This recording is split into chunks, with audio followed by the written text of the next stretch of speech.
Pemirsa, di tengah musim penghujan saat ini hingga menimbulkan banjir. Namun produksi beras Sumsel dipastikan tidak berpengaruh karena masa panen yang tinggal 2 minggu lagi.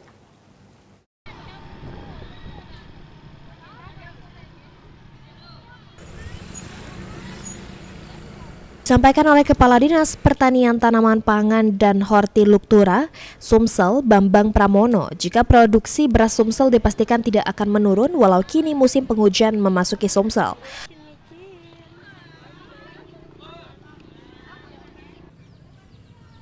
Hal tersebut dikarenakan masa panen padi di Sumsel yang tinggal 2 minggu lagi, namun petani diminta untuk waspada jika terjadi banjir bandang di lapangan.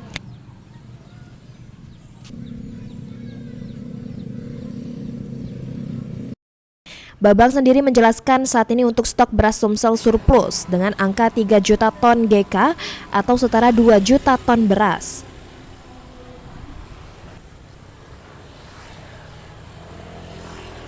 Rp700.000 seperti yang disampaikan oleh Pak Gubernur Sumatera Selatan, 700.000 ton GKG atau setara dengan hampir 380.000 ton beras. Tambahan produksi di 2025. Di 2025 produksi kita itu sudah 2,903 juta ton GKG dan tahun ini insya Allah bisa mencapai 3,6 juta ton GKG atau setara dengan hampir 2 juta ton beras.